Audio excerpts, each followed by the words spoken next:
Hey guys, welcome back to my channel. Today we are doing a little tutorial of a flamingo kind of swan bird that's wearing a little crown.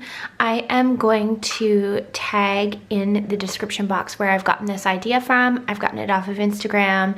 I don't think I can pronounce it's Catty underscore nail. Anyway, I'll link it down below. This is not my original design, but I'm gonna recreate it today for you guys. So what I'm using is a matte top-coated white, already painted white tip with white gel polish. I am using a Ugly Duckling Detailer 2 from their like student line. I've just replaced my bigger detailer and gotten this. I am using a Desperate Looking Young Nails micro detailer that is not gonna come into focus. There we go.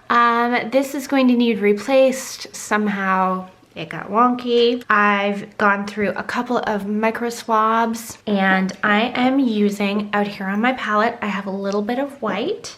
I am also using Ugly Duckling number 27, number 6, and number 7. And for the crown, later on, I am just using the silver metallic buttercream because I really like how it goes on. So let's go ahead and get started.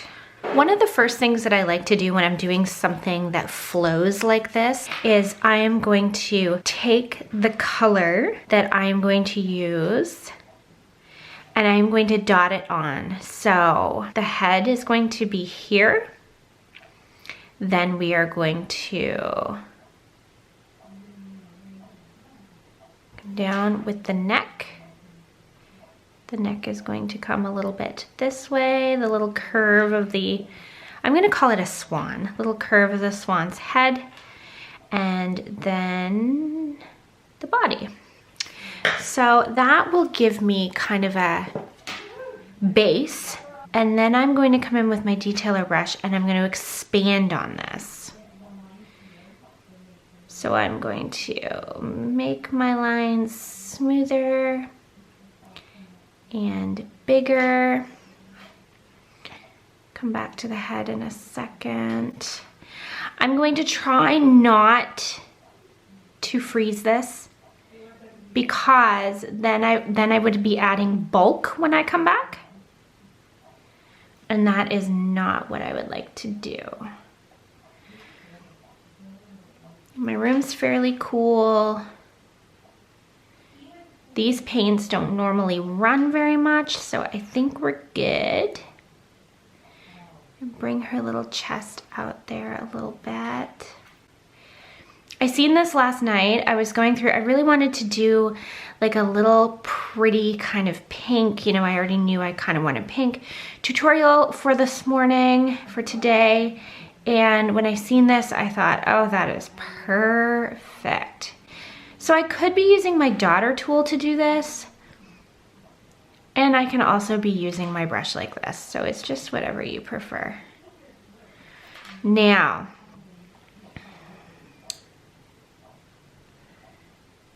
come up around and finish this line so that it looks the way I want it.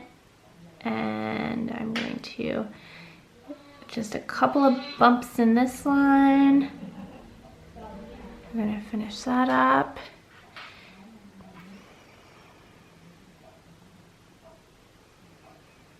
And her head needs to be a little bit bigger. I like to go slow with stuff like this. Sometimes I'm not very good with angles. It's a little bit to do with perspective, I suppose. Just trying to work a bubble out of there.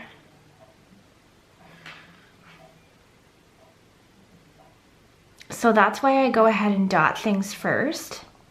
You can even just use a pencil.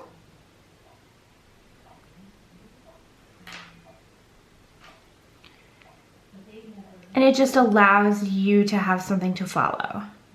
Some people don't need that, and that's cool. That's great. Okay, I think I'm almost ready to cure.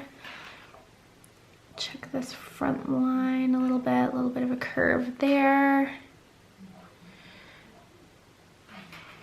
Make sure The head's big enough, I think it is.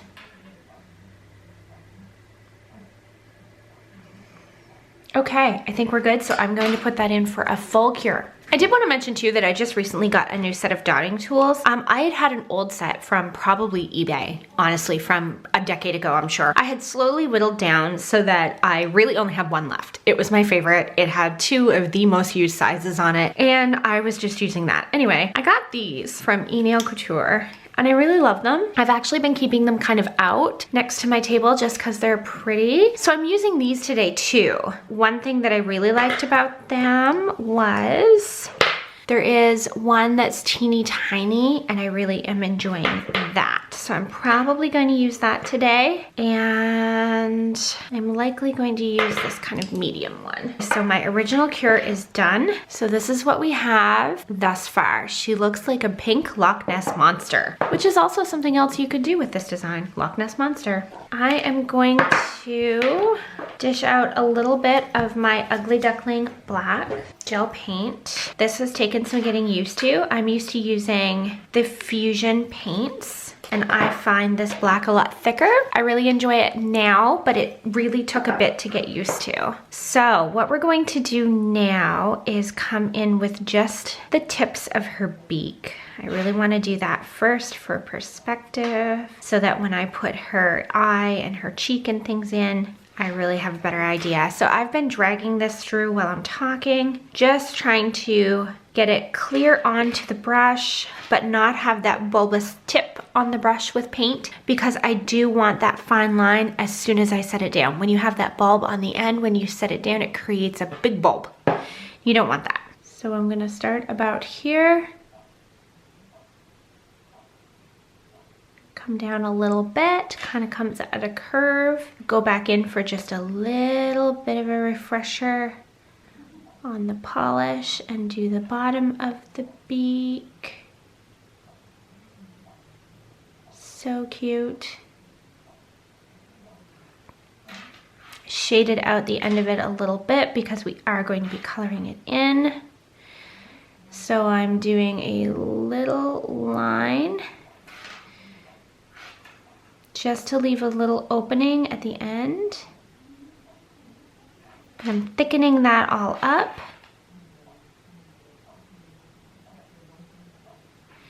Making sure that I'm anchored. Some people use their index or their ring finger. I can't, that just doesn't work for me, but I use my pinky. Making sure you are anchored. I anchor and I almost push. That's just something that I personally do.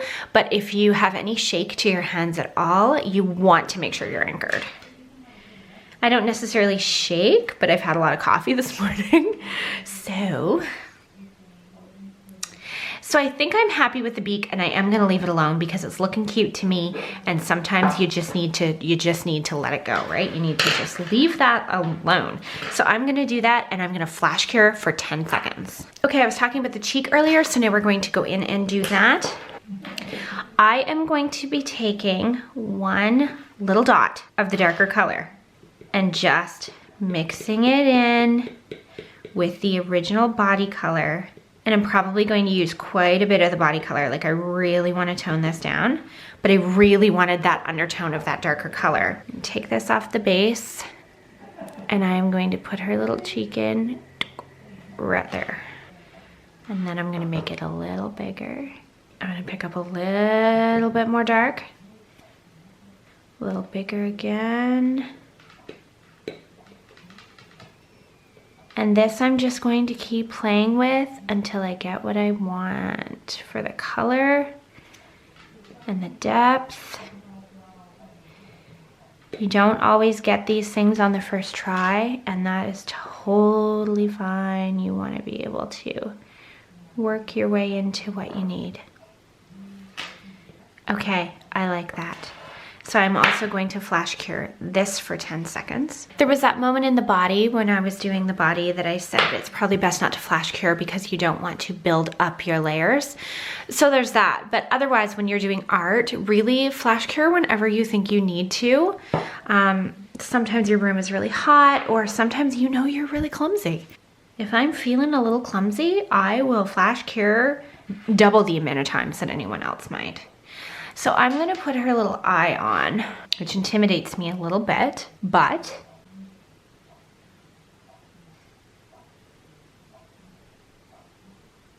kind of a little eyebrow is what we're doing. So cute, you know, it puts me in mind of, oh, help me out guys. It puts me in mind of the handle on Mary Poppins' umbrella.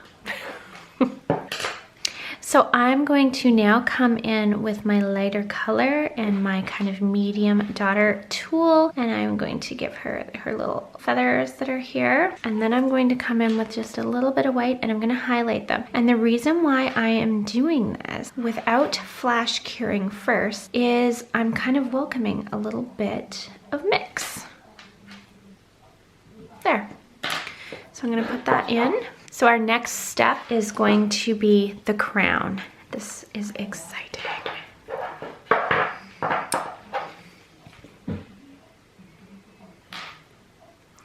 Now I think what I'm gonna do with our crown, first I'm just filling my brush all the way around, spinning it around, filling the brush. Then I'm going to take the daughter tool that we used for the cheek, and I'm gonna dip it right into just the top.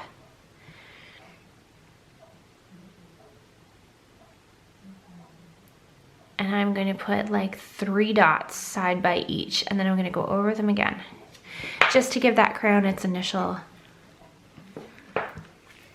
base. I kind of went a little far with one, so what I'm going to do, get my micro swab and push that out of the way. That's exactly what I wanted, just like that. So if you make a mistake, it can almost always, round brush, it can almost always be fixed, don't worry.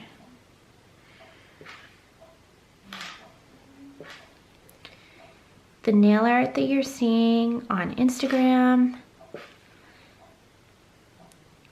and on YouTube and wherever you see it, almost never is perfect the first time. So don't ever worry about going back in to fix things. I've done my 3 lines. Now I'm going to use my daughter tool again and put tips on each of those 3 lines.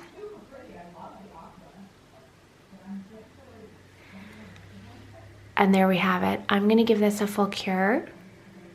And then I'm going to take some pictures of it so that hopefully I can get some closer up pictures for you guys here at the end. Thank you so much for watching. Give it a like if you've enjoyed. Comment down below if you'd like to see me do something different. If you have things that you would like to see me do tutorials for, you can look me up on Instagram, Liquid Chrome Nails, same handle as here, and you can send those to me. If there is something that you'd like to see me do a tutorial for, I would love to do that. Just send that to me and I'll see what I can manufacture. There is going to be a couple of end cards popping up soon. The one on the right is one that I think that you would enjoy, and the one on the left is one that YouTube thinks you would enjoy. And of course, I hope you watch them both. Thanks for following. Have a great day.